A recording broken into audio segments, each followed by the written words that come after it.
So welcome back, everybody. And for this particular podcast, it's the Christmas edition of Switching It Up with Jimbo and Nick. Hello. Hi, guys. Hello. Yeah, so a little bit of a festive twist. We chose not to dress up in fancy dress. No, Nick chose.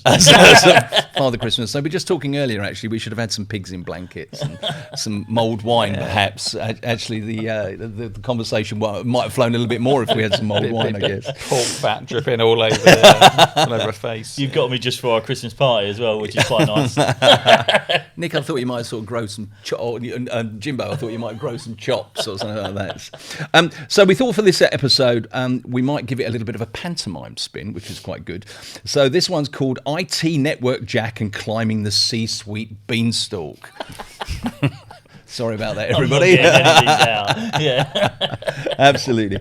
We can hear the groans already from the people that know us and the people that have become our fans, I'm sure. Please don't switch off. It has some seriousness. Whose idea was this? Yeah. So broadly speaking, we want to talk about getting to the C-suite so that they take notice of key IT projects that deliver significant operational improvement or cost of savings initiatives. So we're going to put a beanstalk theme on that as much as we can.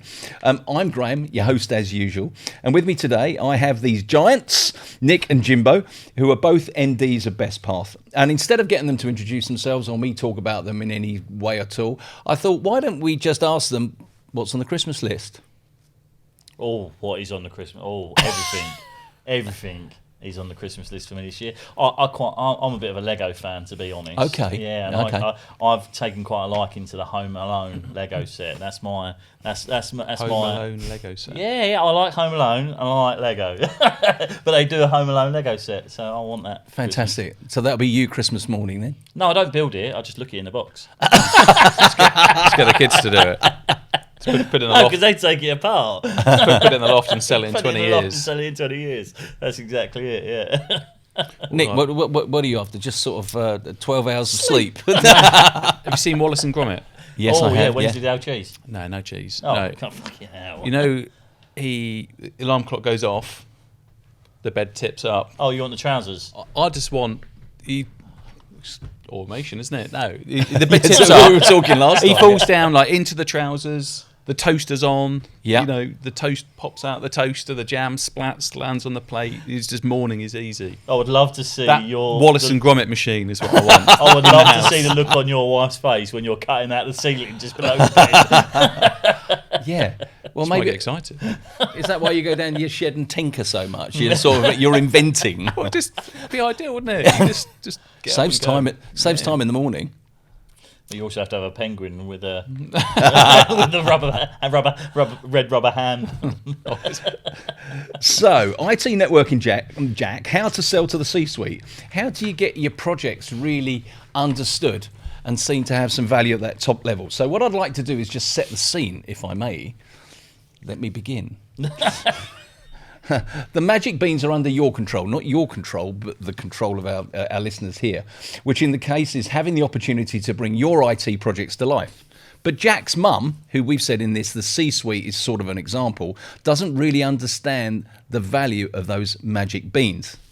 Stay with me, people, honestly. Is she hot? Yeah, it's going. How do you articulate those projects so budgets get signed off at that very highest level? How can you get the C-suite to look at the value and understand the value of those beans? You shout, "It's behind you," and then you quickly write on his bit of paper. And then he says, "Oh no, it's not." Well, like Jack, you're probably going to have to show them how to get to the golden goose that lays the golden eggs. And the golden eggs obviously is the budget. It's the allocation of the money and the sign-off of the brief. I told you it's a little bit tenuous, everybody, but It's fine. We find it amusing because we have a golden egg analogy, don't we? We do, mate. But Where lots of organisations will go straight for the golden egg, and rather than use the golden goose to lay lots of golden eggs and make a lot of money from it, they will eat the golden egg, eat the golden goose before he's laid a golden egg. The thing, it seems to be a thing. We could have probably done it about Willy Wonka because they That would be very awkward. yeah, okay. We're going slightly off topic, aren't we?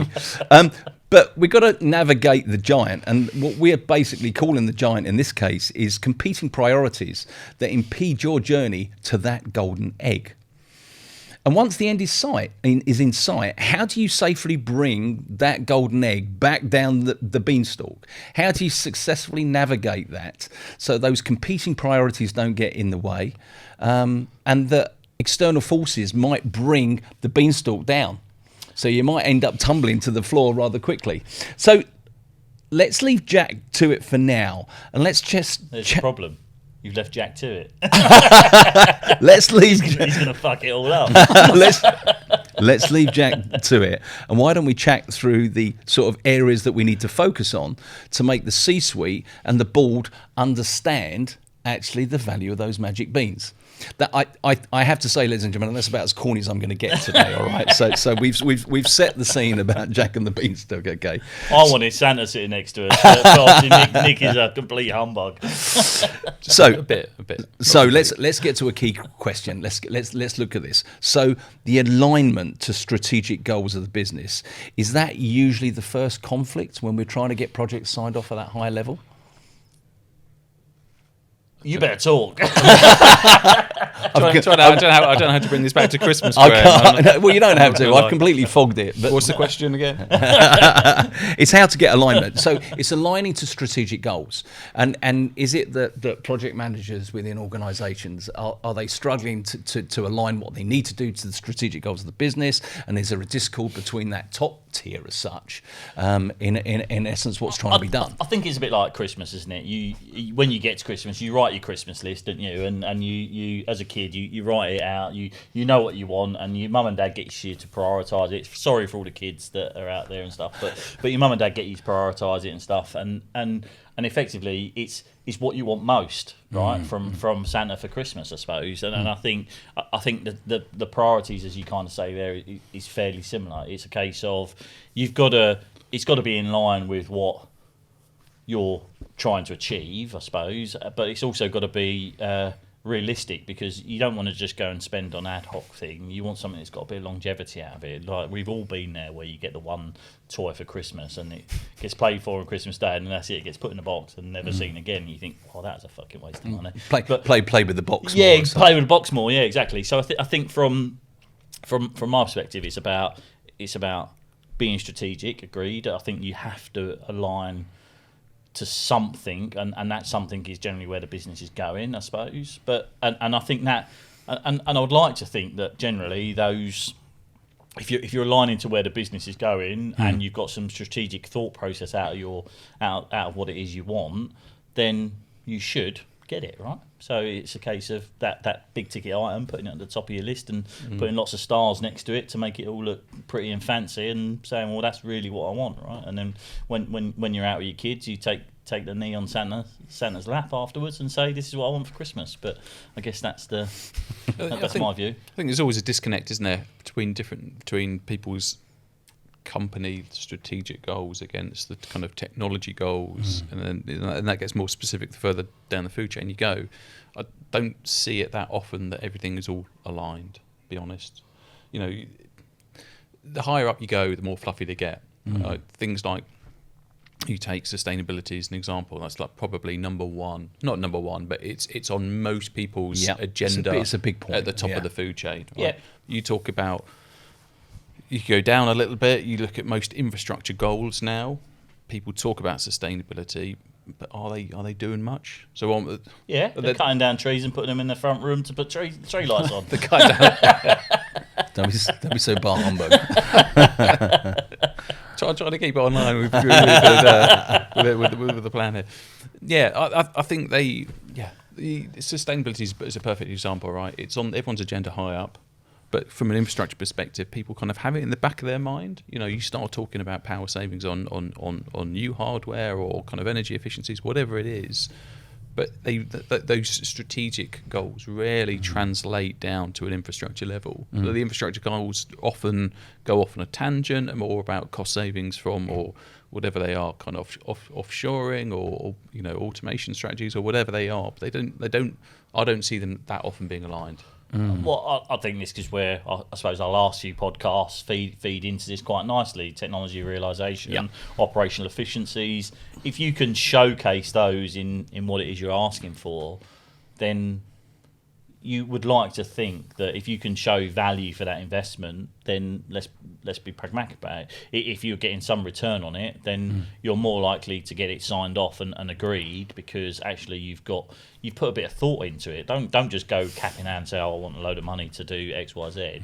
For me, I think it's a case of understanding why you're doing it, what you're going to get from that, and is it strategic? Are you going to build on it year on year? Right. I think if you're getting a solution or a technology platform that is strategic in the long term, and you can sell that vision, then I think that's not a bad thing, right? It needs to be evidence, though, right? It can't just be fluffy slides. But some of it's never tangible, right? Some of it is a bit of a play. Obviously, if you go in there and say, I'm going to save you 100 million over the course of the next 2 years, and you only save one, then let's be honest, you can't inflate the figures, you can't inflate what it's doing. But if you're pragmatic and you're a realist about what that looks like over time, then I would like to think that is a good starting point or a good selling point for what it is you're asking for, right? Versus someone else that's just saying, well, all my kit's gone end of life, I need to replace it.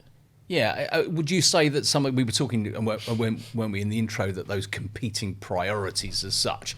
Do you think those competing priorities are making it difficult to see the value of the magic beans, as we call it? You know, we've got absolutely some central things. Are things getting in the way, and that discord? I don't think they're competing. I just don't think they're aligned. I don't think they're kind of like mutually exclusive. It's hard to map technology drivers back to board level. Am I allowed to say fluffy, woolly drivers? Yeah, they're fluffy from the perspective of the technology level, right? They may not be fluffy to a business, but they are. If you're an engineer and you see some of the kind of business goals, they appear fluffy from us looking up. But I don't think they're conflicting. They're just hard to map to each other, to go, right, this is the network specifically, this is the drivers that we're doing. Okay, how are they aligning specifically to our business use cases? Well, I think a lot of organisations are operating a bit of a parallel universe. So just because you're putting your beans in the ground, watering them to get your golden egg and your golden goose, the reality is someone else is doing exactly the same thing next to you in a different team to do exactly the same thing. But their targets and their achievements may not be aligned with what you're trying to do. So everyone's going for the golden goose scenario at the end of the day, but the reality is that they're different. They're often very different in terms of what it is people want to get out of their solution. And I think, as you say, it comes back to the alignment. It comes back to the maybe asking around. Why not ask your peers what they're doing and the collaboration, the collaboration bit, and understand how your investment and their investment can actually work together. And I think we've seen it with one or two people that we've worked with in the past, where they're very good visionaries and they can get the buy-in from lots of different teams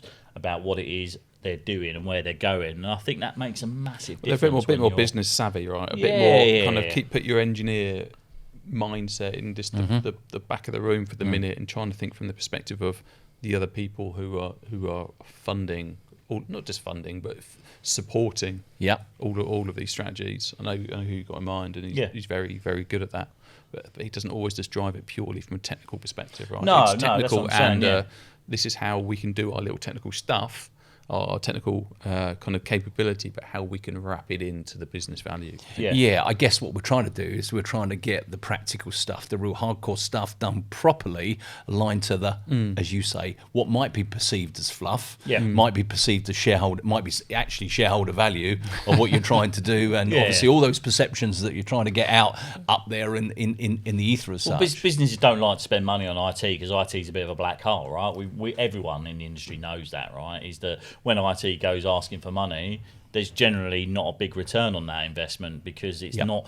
IT's never seen as making money for the business. It's always seen as a necessity to get the job done, not the fact that IT probably underpins the business to where it is today, right? Whether it's websites, whether it's e-commerce, whether it's selling, whether it's gas prices, whatever it might be. The reality is that all comes in, and it's all coming in over technology today. So you've got to, if you're not investing in technology, as we said before, if you're not investing in it, then it gives you what you get, what you put into it, right? So I think that for me is a thought process that maybe not a lot of people think about. When we spoke about this subject last week, when we had our preamble as such, you both spoke about sometimes you get to we're fast approaching budget end of year, so one could say that could be cut off by December, or it could be cut off in the early months of next year. Yeah.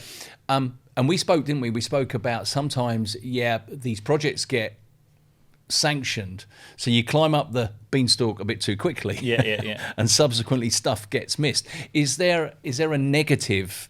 The projects all of a sudden get sanctioned at the end of the year. Is there a negative in relation to the effect or the effectiveness of those, or do competing priorities, do they get dropped in the following year, or what's your experience? What have you seen? There's lots of questions in there. Yeah, there is, and I guess where do you start with it? I think there's always those trolley dashes, I suppose. Yeah, I think that's the word you used, actually. Yeah, I think there's always that concept of Supermarket Sweep and Dale Winton and trying to get some stuff over the line. Dale Winton, whatever happened to him? I think he died, didn't he? Did he? No.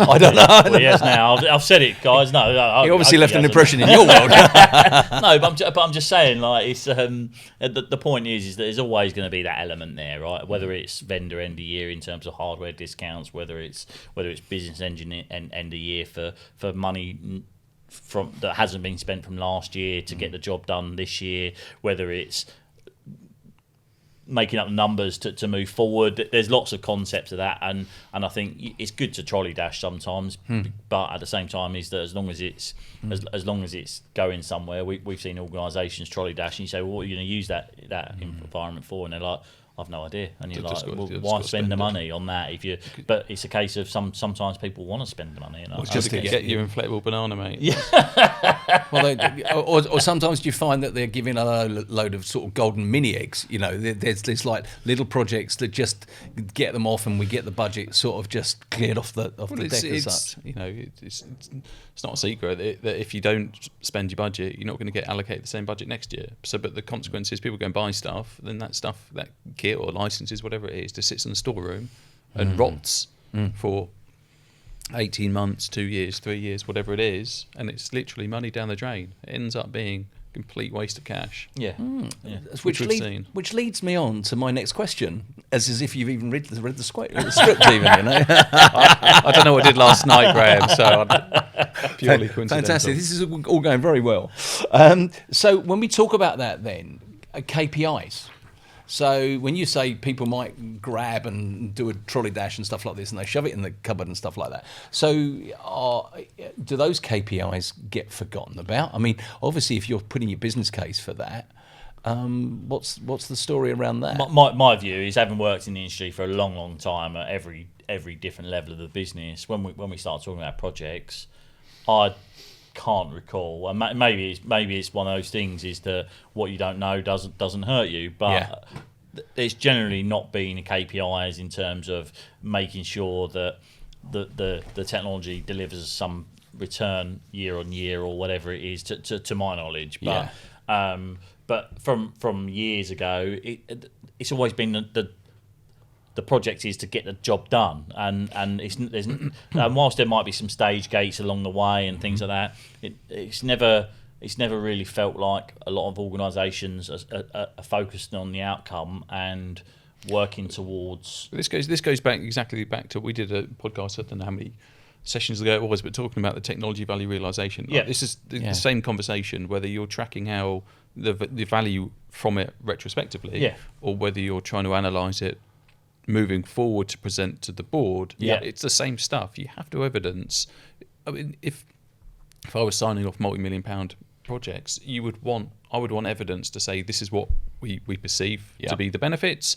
This is how I'm going to track it, and this is what the case was for the last 3 years moving forward. And that's what we do as an organisation, right? Is that when we engage with people, it's about showing the value from it, right? Is that if you tell us you want X, then we will do our best to understand. Well, okay, you're going to invest in X, but what does that look like 2 years, 3 years, 4 years down the line? Because if you can get some value realisation out of it, then why not, right? Because it's money spent should be towards saving money in the longer term, right? But no one tracks these metrics. No, you're talking of about course they don't, KPIs. no. No one tracks any of this stuff, and you see some fluffy PowerPoint sometimes. Yeah. Market metrics. I'm like, well, that's not even relevant. Yeah. You know, it's just nonsense. But I think just people aren't very good at thinking, what are the metrics that I need to track? What are the KPIs, if you want to call them that? Yeah, ROI, KPIs, ROI. Yeah, whatever it might be. I mean, so do you feel working in the arena as a sort of a supplier to these organisations, do you feel that it's important for you to try and understand and keep on top of that ROI as much as you can? Massively. I'll drag this back to another podcast. We did one recently on network automation. Yeah. How many companies track the benefits of automation? None, yeah. To say, we've invested, I don't know, £1 million in automation. How much has that saved us? How much time per engineer, per month or year has that saved? Yep. No one knows.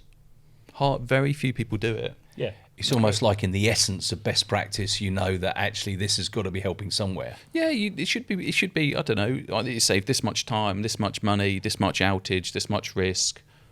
And it's not a perfect science, right? It's not a perfect science. But you've got to start somewhere. Some of it is I'm not going to say a guesstimation. Some of it is aesthetic in terms of, but you've got to put something. You've got to have an educated guess around what that looks like. You've got to at least try. Yeah, agree. You try and encourage the culture to at least bother to think, okay, well, what is this doing? Yeah. But it also, for me, selfishly, is having some KPIs and or tracking the ROI and stuff like that should help your project requests or your funding requests for next year, right? If you can show that you achieved X, Y, Z and you did it because of this and this is what you got out the back of it, and you can go to the table the following year and go, well, actually, I've achieved what I set out to achieve last year with the investments you gave me, then that should help you win more, right? And it's all about winning, right? It's the same as like a lot No, of it's about taking part, isn't it? That's what you've got to tell your kids these days. Fuck that.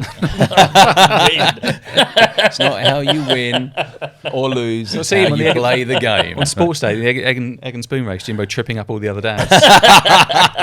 No, I could see that myself, actually. I got told off at sports day in the summer.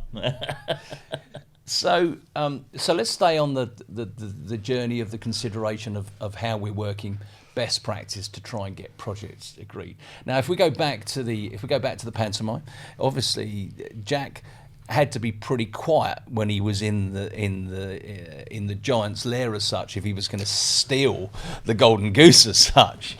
So in relation to and so my mind goes to disruption. So obviously some of these projects can be quite disruptive in the environment. They can take a lot of time from the C-suite if they're actually going to be actioned. Does sometimes that conversation around disruption and actually I haven't got enough bandwidth to actually give this project the sanction because I know I'm going to get involved. Does sometimes that get in the way of things? Well, I suppose when we talk about being quiet and disrupting, I think Nick and I are very two different personalities when it comes like that. I'd rather chuck a grenade up there, get out there quickly, get in and get the job done, whereas Nick's a bit more quiet, stealth, Yeah, absolutely. But no, I poison you in your sleep, Graham. I think... I'm wrong, yeah. Yeah, Cinderella, wasn't it? I don't know. I think it's some projects, like you say, are a bit more time consuming and laying the foundations to get there, whereas some are immediate, right? And I think it depends on the need, on the requirement there and then, and where the business is going for me. Yeah, agreed. Yeah, people are very haphazard, aren't they? Rather than thinking strategically, right, I need to spend some time doing this. Yeah. I think if we one that always comes up is end of life and things like that, and people sweating assets for a period of time. if you're doing it right, you've got some foresight to when that stuff's happening. I think people are a bit more aware of it these days. But if we look 5-10 years ago, that not so much. It was a case of, oh shit, that's gone end of life. I need to replace it. But if you're at that stage in your journey, it becomes very hard to be strategic and start to have KPIs and if you're always reactive. If you're always reactive, yeah, correct. Whereas if you fighting fires, isn't it? That's what most companies do. Yeah. On strike. I suppose also as well the consideration comes down to effectively putting the business case. And there's business cases and there's business cases. So if we think for the analogy that we're talking about Jack and the Beanstalk right now, Jack obviously didn't do a great job in telling his mum, he's got magic beans, but he didn't really do a good job, did he, of telling her the value of these. So bring that back to real life. Do you see, or is there sometimes a shortfall in the creation of business cases and how in depth that they are? So it's great if you've got everything on the paper that actually, when you go up the beanstalk to get the golden egg, you've got it all laid out. Or do some people, in essence, some people don't really go into the degree or the detail that's required to make sure that these projects get signed off? I think it depends on the person. Again, I think we touch on this in lots of our podcasts, is that it depends on the personality involved, right? Some people are far better at selling the dream, selling the vision, and selling the playing the game, playing the game versus not. And it shouldn't be playing the game. I don't mean playing the games in kind of underhand and like politicians, but in terms of just playing the game in terms of promoting the department, representing when I say the business, I mean the networking side of the business, not business as a whole. Someone has to be the face of it and really,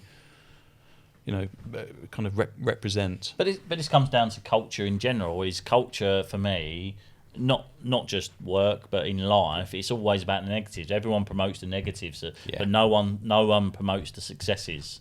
So if you put something in and it gives you a successful return, why not promote that back? Why do we not report this back to the wider business to show that we're actually making a difference and pushing the infrastructure forward versus we've got another outage. And I think someone we worked with before said that you got to crack a few eggs to make an omelette, eggs. right? No, okay. But the point is that lots of people are quick to report on the negatives. We had this massive outage. But if you're doing a data center like relocation, for example, the reality is that the bigger picture is open heart surgery. You gotta expect a few outages, but it's how you react to those, is how you promote those, or how you communicate those that make a difference. I think in times of crisis, because I think that also adds weight. Goes back to what you were saying about promoting the team and the business unit within the wider business.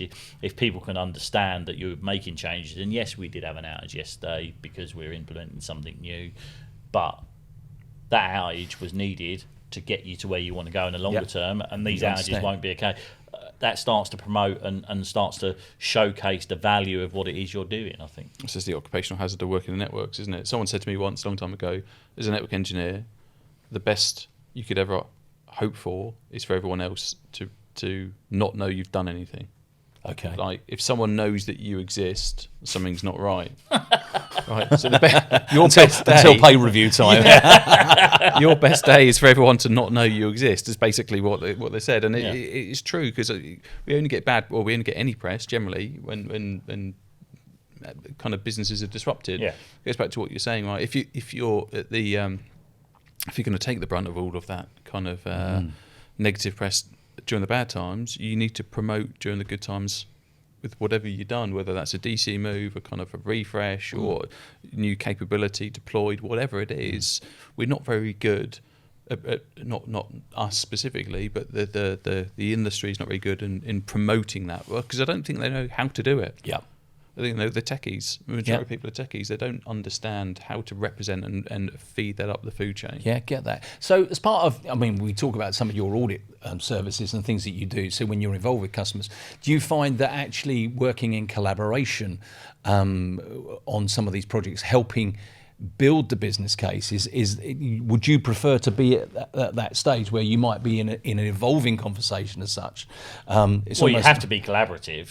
I get that. At the end of the day, if you're not collaborative, then you're not going to drive success in any way, shape, or form. Right? But are you helping build those business cases? Because what you're saying is it all depends where you are, the business you're talking to. Have they got the processes? I'm almost thinking we need to do a podcast on building the business case, actually.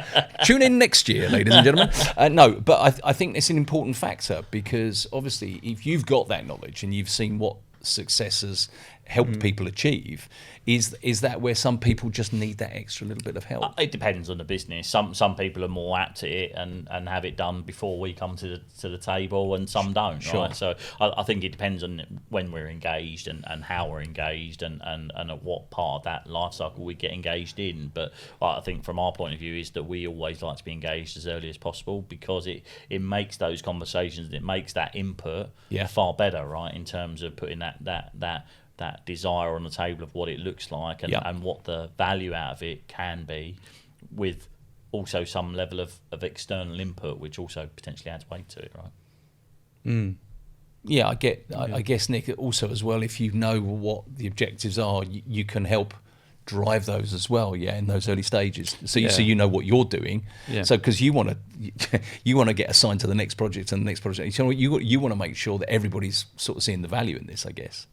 Yeah, I like getting involved in conversations like that. It shows that people have got ownership of stuff. Yeah. If this is not just us, I mean, if it was any kind of, I don't know, network manager, infrastructure manager, any company, if they have that information down, it just shows up the food chain how prepared they are, how involved they are with more than the actual value of what they're doing, rather than just, okay, we're putting some hardware in a data center. It just shows that they're thinking a bit differently. Not necessarily differently, but thinking more they're in tune strategically. With the business, right? Yeah, exactly. Yeah. At that level, it's 50% business, 50% technology, isn't it?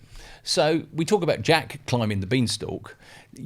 Does the giant come down the beanstalk? I mean, how much are you seeing in the marketplace where only if Jack fucks up, and the guy comes crashing down? So how much we talk about in our last podcast, and we spoke about top down, bottom up type thing.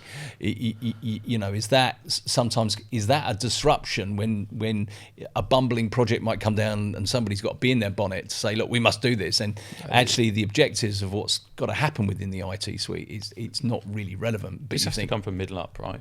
Not bottom up or top down. Okay. It has to come from middle up. The people that are leading the teams have to take the bull by the horns and go requesting support for stuff. Yeah. And it has to fall within certain guidelines, right? Yeah. You can't go, well, I want to go and put my data center under the sea or whatever. It has to be kind of aligned. Microsoft. Or the Antarctic or something like that. Which is interesting, actually, because my next question was going to be around timelines. So, there's a great thing I always say, time kills deals. Yeah. And do sometimes extended timelines, because if you're going to put your data center in the North Sea, that's a big project. I'm thinking it's like Dragon's Den. Oh, it's like Dragon's Den, isn't it? Here he comes. Well, no, the guy you take, it's like your network strategy or plan for the next 12 months is no different to a business plan put in front of an investor. You could take them with the ideas, and you're going to get grilled, and you need to have your shit in order. You need your responses ready. You've got to know your numbers. All your numbers. So that when Deborah Meaden comes knocking, you can just batter away.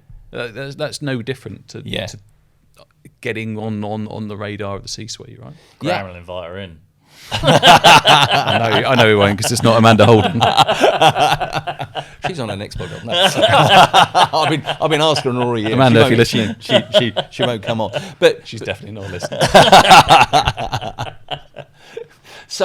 So coming back to those, so I get about how you pitch it and things like that, but do people think, that's going to take a year and a half, or that's going to take a year, or it's going to take too long, I'm not going to see effect. So does the consideration sometimes come in with what are those effective KPIs and goals of the business, the fluffy stuff we were talking about earlier, and saying, actually, no, that project doesn't deliver that to me in the timelines that I've got to report it on to deliver what we would call that shareholder value or that positive statement. But this is where KPIs come into the equation, right? Because it might be a 2-year investment in terms of investment that's needed. It might be over a course of a couple of years, but this is about being able to showcase when and where the value comes into play, right? And I think for me that goes back to what you said earlier on. It comes back down to business cases that it might be a multi-year investment, right, over time.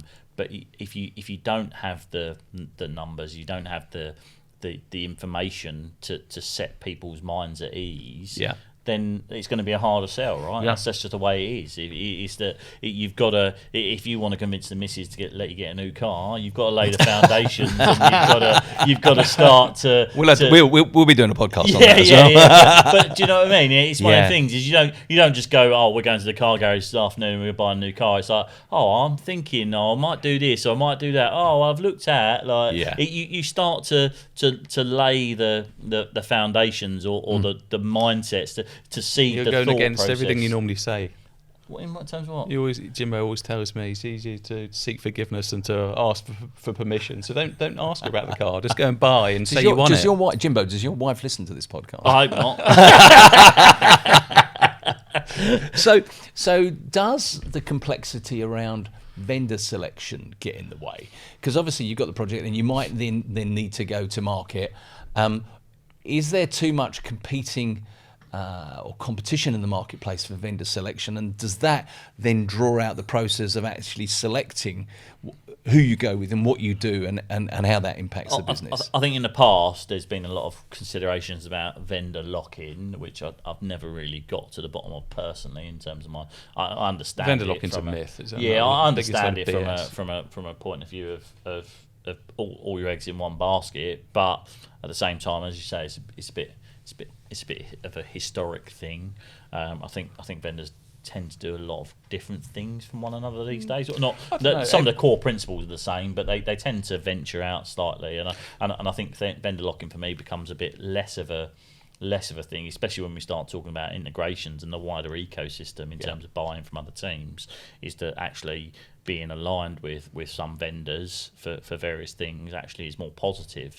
And this comes back to conversations before you go take that business case. Have you spoken to your peers in the server team? Have you spoken to your peers in the network, in the security team? What are they doing? Where are they going and why? And how does your vision fit with those guys? And I think that's kind of key.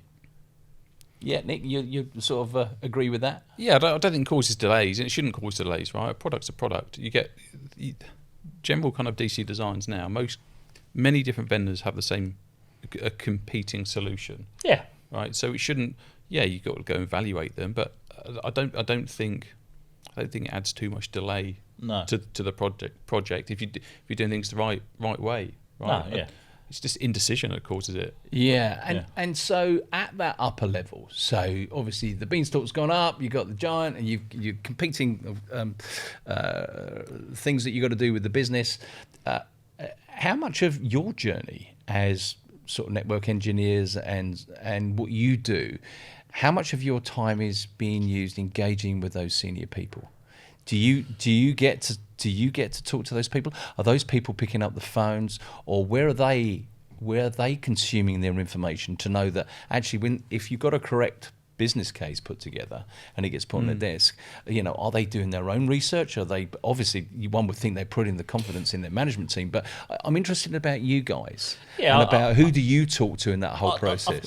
I think generally ours is the CTO, right? I think when we start talking technology and stuff like that, it's generally CTO focused, I think, or downwards. But again, I think when we look at businesses today, lots of businesses are structured very, very differently. So one day it's the CTO, one day it might be the CEO, just because of the way the size of the business and the way the business is structured. Another day it might be infrastructure manager. Yeah, exactly. Yeah. So I don't think there's any one sort of persona per se, but I think it's generally the people that are a bit more technology focused in terms of where they go. I think that is because they're the ones that see the value from technology as it progresses, and the investment is kind of the next thing. But it's about being able to talk to people that want to promote a vision, want to promote that mindset of moving forward, and that's very much they're the individuals that we would generally engage with. Do you see many people doing it? Many people taking ownership and pushing stuff forward? Some I don't. It's a bit 50-50, isn't it? Some people are, some people are not. It kind of depends on what they want to get out of it, and maybe this is some of the problem. Is a bit selfish, I suppose, in terms of that. Is that some people are there for career progression, and so they're only looking at strategic solutions and technologies whilst they're in that role because they want to move on and move up. So they're not looking at the multi-year approach selfishly, but at the same time is that you can also be helpful and lay the foundations for your predecessor, if that makes sense. But I don't know, maybe it's a bit of both. So where do the CTOs go and get? We were talking about that. So, are you saying the CTOs, are they inviting you to the table with the goose, with the golden eggs? Are they inviting you there to have those conversations, or are they going and doing their own research and thinking what's, and then they come to the table and then you have to put them right? Are they keen to have? When we've done VRTs, haven't we, and things like that? Is there the appetite in the market for that C-suite to attend those types of events, VRTs or roundtables or in-person events? Are you seeing that? Yeah, I think so. I think it depends on what it is. I think they're not necessarily so focused in the technology specific things, but certainly in terms of the solutions and what it can offer as a business outcome. I think 100% that people are a lot more interested, probably from top down to the middle of the C-suite. I think more people we talk to today are probably more technically savvy, but I also think that's just part and parcel of life. I think it's a bit both directions. I think it's top down and for us up as well, right? Because sometimes kind of board level people will always have an objective, not an objective, but some criteria to tick, right? They have to do that. So they will generally talk downwards, not down as in kind of condescending way, but kind of downstream to say, well, this is what I need to achieve. How can we technologically enable that? That's one avenue, but it's for us as well is to challenge some of the other stuff that they may be thinking, for us to present ideas. Okay, well, yeah, but you've asked for this, but what if you did this instead? Okay. If you did this instead, you may get double the value of what you originally asked for. We have to kind of just throw ideas out there, not just to kind of necessarily critique them, but just offer an alternative view. James is very good at that. James will always say, he'll often be 1, 2, 3 steps ahead. Well, yeah, but you've asked for that, and I knew you were going to ask for that, but why didn't you do this, and this as well? And it will kick you forward another 6, 12 months. So a bit north and a bit south. She likes being cocky. Not cocky, no. James is on the ball with just thinking 1, 2, 3 steps ahead of a lot of other people. I think that's what he's very good at. Yeah, I think a lot of businesses go to market with an idea, but it gets kiboshed by him. Maybe it does. Rip the plan up. I think a lot of businesses are quite very good to come with an idea, but for me, it's always about, well, that's great, but what else? What else? I think there's always that other dimension that you can bring to a project, and I think that's what people don't necessarily think about. It's very easy to go to market and say, well, I want this, and you say, oh, that's great, you can have that. You can put it on a credit card tomorrow and you can have this, but what if you do this? And maybe it comes back to the beans. It's just planting that seed of doubt or seed of thought to give people a different dimension to what it is they're looking for. Seeing the value. To see the value from it. Because for me, I very much like to see technologies put in but progressed up. I think we've seen the good and the bad, and I think when you see the good's really good. So don't necessarily chop the beanstalk down. No, but this is it. Is that it comes back to what I said earlier on. Is that we've seen people that will eat a golden goose before it's even laid an egg. Whereas you can take the eggs and make lots of omelettes, and if you nurture the goose and you make it work for you, then actually you get more out of it in the longer term. So I think that's what kind of goes back to what we said earlier on. But I think it's just being able to say, well, what about? Just get people thinking, because I think that's always it. You should never try and achieve something without having the next thing on the table to on where you're going next. I think is my view. Well, I think that the analogy I have in my head, talking to you both, is you're almost like the Jack and the Beanstalk counsellors, aren't you? so what you're basically saying is we can have the cow, we can have Jack's mum, we can have the giant and the goose all at one table, and you can mediate all of it, yeah? Nick's the gardener, so he'll keep the stalk going, mate. He'll keep the beanstalk watered. Fantastic. Well, guys, that's been absolutely fascinating. And Is that all you got, Graham? Come on. we, some more. we can go rogue on this section. Get some mince pies. We can go sherry. rogue.